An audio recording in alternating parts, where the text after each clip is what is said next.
ఆలోచి వచ్చే మాట కూడా విని మీరు విని విని విని విని ఏమైపోయారంటారు. విని విని విని విని విని విని విని విని నేర్చుకొని నేర్చుకుని విధేయత చచ్చిపోయి అవిధేయత వచ్చేస్తుంది. స్తోత్రం. ఒక విద్యార్థి నేర్చుకొని విధేయతను చూపి చదివి ఎగ్జామ్స్ రాసి పాస్ అయ్యి మంచి జాబులు సంపాదించుకొని ప్రయోజకుడు కావాలి. క్రైస్తవులు మన జీవితంలో అలా ఉంటుంది. విని విని విని విని విని నేర్చుకుని నేర్చుకుని నేర్చుకుని ఆలు వస్తే చాలు బండల మీద ఏడబడిని రాస్తాడు పిల్లగాడు. అవునా కదమ్మా? మా కీర్తనకు ఆలు కూడా రాలా, పెన్నులు కనపడ్డాయి అంతే. మా జేబులు తీసుకోవటం బైబిల్ మీద కూడా రాసేస్తుంది. ఏంటి స్తోత్రం. బైబిల్ అని తెలుసా? తెలియదు కదా దానికి. అలానే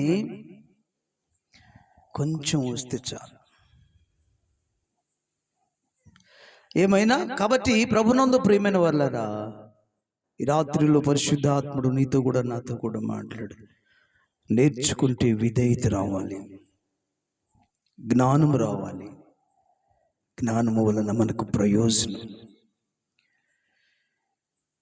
కాబట్టి ప్రియులారా, మానవుని కోసం సమస్తాన్ని కలుగు చేసి ఒంటరిగా ఉన్న నరుని విషయంలో అయ్యో తోడు ఎవరు లేరే, ఇక తోడును చేయాలనుకున్నాడు.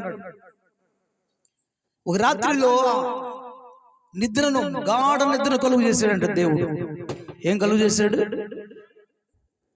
గాఢ నిద్ర కలుగు చేసి దేవుడు వచ్చి ఆదాము యొక్క ప్రక్కటెముకను తీసి అందమైన స్త్రీనిగా చేశాడు. స్తోత్రం చెప్పండి. అందమైన స్త్రీనిగా చేసి ఆదాము గారి దగ్గర తీసుకొచ్చాడు దేవుడు. దేవుడు ఆదాము యొక్క గాఢ నిద్రలో ఎముకను తీయటము, దాన్ని మాంసంతో పోడ్చటం, ఆ ఎముకను మరలా ఒక స్త్రీగా, అందమైన స్త్రీ రూపము గలదానిగా చేయటం, దేవుడు ఆదాము దగ్గర తీసుకురావడం, ఇదంతా కూడా ఆదాము చూస్తూనే ఉన్నాడు. గాఢ నిద్రలో చూస్తూనే ఉన్నాడు. కాబట్టి దేవుడు తీసుకొచ్చిన వెంటనే నా ఎముకలో ఎముక, నా మాంసంలో మాంసం, కాబట్టి ఇది నారి అనబడు అని పేరు పెట్టాడు. దేవునికి స్తోత్రం చెప్పండి గట్టిగా, హల్లెలూయా. కాబట్టి ప్రభునందు ప్రియులారా, ఈ రీతిగా ఆదాము అవ్వలు ఎంతో నెమ్మదిగా ఆ జీవితం గడిచిపోతూ ఉంది. వీరిద్దరి మధ్యలో దేవుడు ఒక్కరు మాత్రమే సాయంకాలం వేళలో వస్తూ ఉన్నాడు. సాయంకాలం వస్తూ ఉన్నాడు, వాళ్ళతో ఆడుకుంటా ఉన్నాడు కదా, వాళ్ళతో ముచ్చటిస్తూ ఉన్నాడు. మరలా పొద్దు పోయిన వెంటనే పరలోకానికి వెళ్ళిపోతూ ఉన్నాడు దేవుడు. కొన్ని రోజులు గడిచిన తర్వాత, కొన్ని సంవత్సరాలు గడిచిన తర్వాత ప్రియ దేవుని పిల్లలారా, ఏదైనా తోట చుట్టూరు దేవుడు కూడా కంచె నుంచాడు. లోపలికి ప్రవేశించడానికి ఎవరికి అవకాశం లేదు. ఒక దినాన సాతానుడు ఆకాశం నుంచి పడిపోయాడట, దేవుడు నెట్టేసాడు. అదొక హిస్టరీ చెప్పాలంటే చాలా సమయం. దేవుడు కలుగు చేసిన మహా పరలోకంలో కూడా దేవుడు ఉన్నాడు, దేవదూతలు ఉన్నారు. ఈ దేవదూతలు దేవుని ముఖదర్శనం చేస్తూ ఆయనను ఆరాధిస్తూ, కోట్లాది దూతగణము ఆయన పరిశుద్ధుడు పరిశుద్ధుడు అని పరలోకములో ఆరాధిస్తూ ఉంటారు. ప్రధానమైనటువంటి 7 దూతలను దేవుడు కలుగు చేశాడు. బలమైన దూతలు వాడిని కలుగు చేసి వారికి రకరకాల టాలెంట్స్ ఇచ్చాడు, రకరకాల తలాంతులు ఇచ్చాడు. 7 దూతలు బలమైన వారు. వీరిలో ప్రధానమైన వాడు లూసిఫర్ అనేటువంటి దూత. ఈ లూసిఫర్ కు దేవుడు చాలా తలాంతులు ఇచ్చాడు. దేవుతో సమానమైన వాడిగా చేశాడు. ఒక్కటి మాత్రమే అతనికి ఇవ్వలేదు. చాలా అందమైన వాడంట. అతను నడుస్తుంటే వీణలు వాయించిన వాద్య ధ్వనులు వినబడుతుంది. నడుస్తుంటే, అతను నడుస్తూ ఉంటే అక్కడ ఆ వాద్య ధ్వనుల వలన దేవుడు ఆనందిస్తూ ఉంటాడని అర్థం. చాలా అందమైన వాడు. అతనుకున్న పేరులో తేజో నక్షత్రం అనే పేరు కూడా ఉంది. దేవునికి స్తోత్రం చెప్పండి. ఇలాగా దేవుడు అతనిని దీవించాడు, బలపరిచాడు. ఎంతో వరాలతో దీవించాడు. అంటే బలాన్ని ఇచ్చాడు దేవుడే, జ్ఞానాన్ని ఇచ్చాడు, అందాన్ని ఇచ్చాడు, ఐశ్వర్యాన్ని, అంటే రకరకాల తలాంతులు ఆయన చేయగలిగిన, దేవునిలాగా చేయగలిగినటువంటి కెపాసిటీ, వరాలు ఇచ్చాడు. ప్రియులారా, ఈ కొంచెం దానికి అతను కూడా ఏం చేశాడంటే,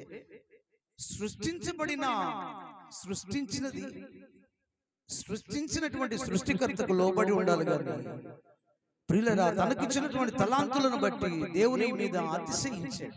ఇప్పుడు కూడా అంతే, చిన్న పాట వస్తే చాలు, యాకోబు ఏం అతిశయం, ఇచ్చింది ఎవరు? గాత్రం చెప్పరంటమ్మా, దేవుడు ఇచ్చాడు. కానీ దేవుని కనపరచాలి అంటే ఆయన ఇచ్చినందుకు మనం తగ్గించుకుని ఉండాలి. అవకాశం వచ్చినప్పుడు దేవుడు మనకు పాటలు ఇస్తాడు, మనం ఆత్మపూర్ణమై ప్రభుని కనపరచాలి. కానీ ప్రజలు వినటానికి పాడకూడదు. వాళ్ళ మెప్పు నువ్వు పొందావా, నీ జీవితంలో ఆశీర్వాదాలు దేవుడు వినే రీతిగా మనం మన జీవితాన్ని సరి చేసుకుని ఆయన వినేటట్లుగా మనం పాడాలి. నువ్వు మార్పు చెందకుండా పాడితే ఎవరు వింటారు? నేను మార్పు చెందకుండా పాడినా చెప్పినా ఎవరు వింటారు? ఒకవేళ ప్రజలు వినొచ్చు, కానీ పరమందున్న దేవుడు వినడు. ఏమి ప్రయోజనం? ఆయన వినాలి, ఆయన నిన్ను మెచ్చుకోవాలి, నా కుమారుడా అని నిన్ను దీవించాలి, భూలోకంలో దీవించాలి. నన్ను గణపరుస్తున్నావు, నాకు మహిమ తెస్తున్నావు అని నిన్ను బడా నమ్మకమైన మంచి దాసుడు అనాలి. కానీ ప్రజలు చప్పట్లు కొడుతూ ఉంటే, నువ్వు పాడుతుంటే ప్రజలు వింటా ఎంతో వాళ్ళు ఆనందిస్తూ ఉంటే, there is no use to you, నీకు ఏ ఉపయోగం లేదు. స్తోత్రం చెప్పండి. ఒకవేళ నువ్వు గాయకుడు అయితే పాటలు, సినిమా పాటలు పాడుతూ ఉంటే డబ్బులు ఇస్తారు వాళ్ళు, ఎవరైనా. అవునా? నేను మున్నవాసం చెప్తున్నా, నువ్వు మంచిగా పాడావు కాబట్టి నీకు డబ్బులు ఇస్తారు, నువ్వు దాని ద్వారా జీవనం గడుపుకుంటావు. అంతేగాని దేవుడేమో నిన్ను గణపరచు. తలాంతి ఇచ్చిన దేవుని గణపరచలేవు నువ్వు. తాగుడు మానవు, బుద్ధి మానవు, ప్రవర్తన మానవు. ఎవడికి కావాలి పాటలు? ఎందుకు? కాబట్టి ఎవరైనా అంతే, దేవుడు గొప్ప ఆధిక్యత ఇచ్చాడు, అధికారం ఇచ్చాడు, జ్ఞానం ఇచ్చాడు, అందం ఇచ్చాడు, మంచి గాయకుడు అంట అతను. ఎవరమ్మా? ఏమో మీరు చెబుతున్నారు, మేము వింటున్న భాష మాకేం అర్థం కావట్లేదు, ఎట్లా చూస్తున్నాం భాస్టర్ అని అంటుంది. ఎవరు? లూసిఫర్, సాతాను చాలా గాయకుడు. భూలోక గాయకులు కూడా దేవుడు ఇస్తాడు. కానీ నువ్వు మిస్గైడ్ అయితే దేవుని కనపరచకపోతే, నిన్ను నువ్వు హెచ్చించుకుంటే, అతను ఆత్మ నీ దగ్గర ఉందని అర్థం. అతను గాయకుడే. స్తోత్రం చెప్పండి, హల్లెలూయా. అతను గొప్ప గాయకుడే. అతను పాడినందువల్ల త్రోసేశాడు భూలోకానికి.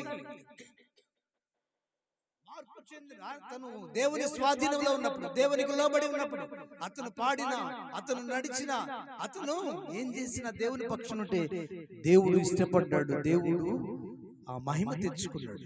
ఎప్పుడైతే ఆ చిన్న వరానికి అతిశయించి, నేను దేవుని కంటే నా సింహాసనాన్ని హెచ్చించుకుంటాను అనుకున్నాడు, ఆయన సింహాసనం కంటే పైన నేను కూర్చుంటాను అనుకున్నాడు, సభా పర్వతం మీదకి ఎక్కేదను, మహోన్నతునికి ఆ ఉన్నతమైన సింహాసనం నేను కూర్చున్నాను అని తన మనసులో అనుకున్నాడు. అంటే దేవుని కంటే తను తాను హెచ్చించుకున్నాడు. కాబట్టి ఎప్పుడు కూడా దేవుడు నీకు ఇచ్చిన వరాలను బట్టి, దేవుడు నీకు ఇచ్చిన తలాంతాలను బట్టి, దేవుడు నీకు ఇచ్చినటువంటి సమస్తాన్ని బట్టి ఎప్పుడు అతిశయించవద్దు, దేవుని చేత తృణీకరించబడవద్దు.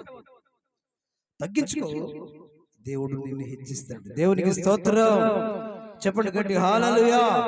కాబట్టి అతను పరలోకములో ఉన్న దేవదూత, 7 ప్రధానమైన దూతలలో ఒకడైనటువంటి లూసిఫర్ అతిశయించినందువలన, దేవుని కంటే తను తాను హెచ్చించుకున్నందువలన దేవుడు శపించి తనకున్న అందాన్ని తొలగించి, శపించిన వెంటనే స్వరూపం మారిపోయింది, అందవికారముగా మారాడు. కానీ దేవుడు వానికి ఇచ్చినటువంటి తలాంతులు తీసివేలా అలా భూలోకానికి నెట్టివేశాడు. దేవునికి స్తోత్రం చెప్పండి. ఏదైనా తోటలో ఆదాము హవ్వలు మాత్రమే ఉన్నారు.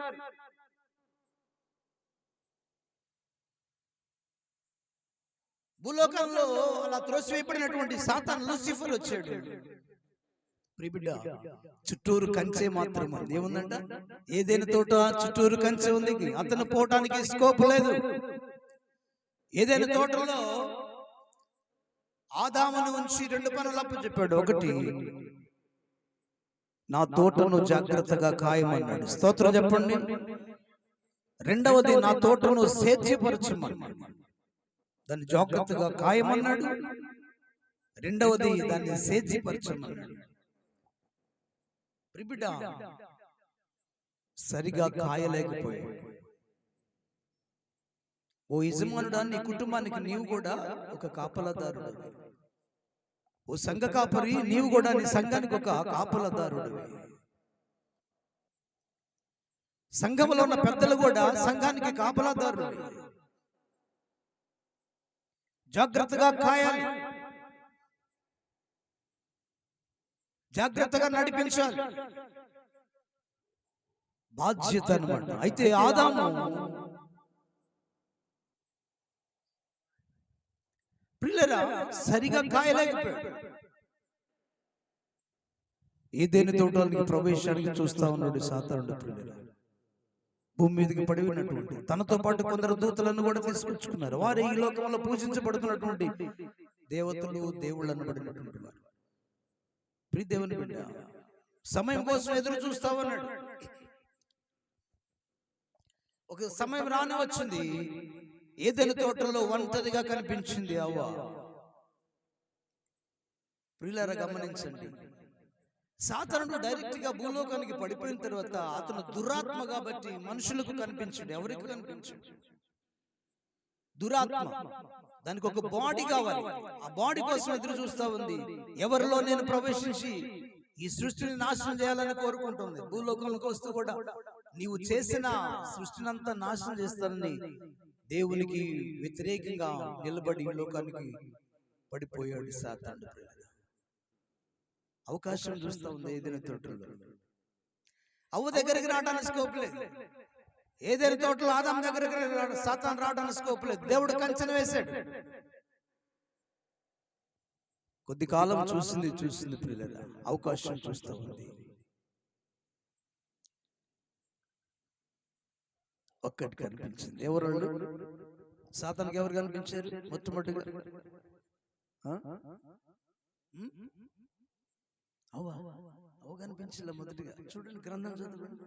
నేను ముగిస్తాను, మొత్తం చెప్పలేను. చూద్దాం. 3వ అధ్యాయం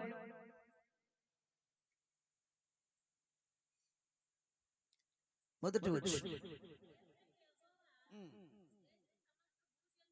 దేవుడైన యెహోవా చేసిన సమస్త భూజంతువులలో సర్పము యుక్తి గలదై ఉండెను. చాలా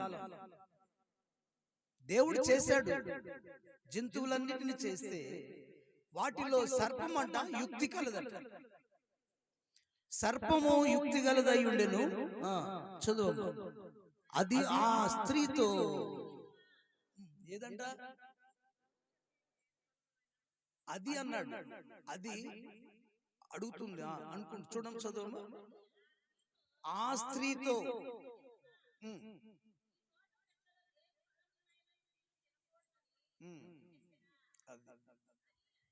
చాలు. చూసారా? దేవుడేమో జంతువులన్నిటిని చేశాడు, వాటిలో యుక్తి కలది సర్పం అని స్టేట్మెంట్ ఇస్తున్నాడు. ఎవరిస్తున్నారు? సాతానుడు ఆలోచన చేస్తున్నాడు. భూజంతువుల్లో కల్లా యుక్తి కలిగింది సర్పం అని ఆలోచన చేశాడు. అప్పుడు సర్పం, ఆ సర్పంలోనికి సాతానుడు వెళ్ళి దాన్ని కోరుకున్నాడు. ఆ సర్పంలోనికి వెళ్ళడానికి అవకాశం వచ్చింది పిల్లలు. అప్పుడు మాట్లాడుతున్నాడు. చూడండి ఒకసారి. ఆ సర్పం అంటుంది, స్త్రీతో మాట్లాడుతుంది. చదువు. ఈ తోట చెట్ల ఫలములలో అన్నీ తినవచ్చునా? తోట మధ్యలో ఉన్న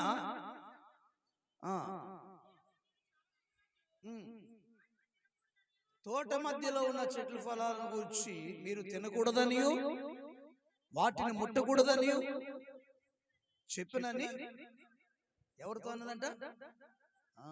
గమనించండి బాగా. సర్పం ఎలా మాట్లాడుతుంది? సాతానుడు ఆత్మ కదా, ఈ దురాత్మ సాతానుని ఆ సర్పంలోనికి ప్రవేశించిందని అర్థం. సర్పం ఎలా అవకాశం ఇచ్చింది తను రావడానికి? ఎలా మాట్లాడుతుంది? భూజంతువులలో యుక్తి గలదని ఎంచినటువంటి సాతాను కోరుకున్నాడు. సాతాను సర్పాన్ని ఆవరించాడు. ఆ తర్వాత మాట్లాడుతూ ఉన్నాడు, అడుగుతా ఉన్నాడు, స్త్రీతో మాట్లాడుతూ ఉన్నాడు, సర్పం మాట్లాడుతూ ఉందన్నమాట. ఈ తోట చెట్లలో ఏదైనా వృక్ష ఫలాలను దేవుడు మీతో తినవద్దన్నాడా అని ఒక రహస్యాన్ని అడుగుతా ఉంది సాతాను.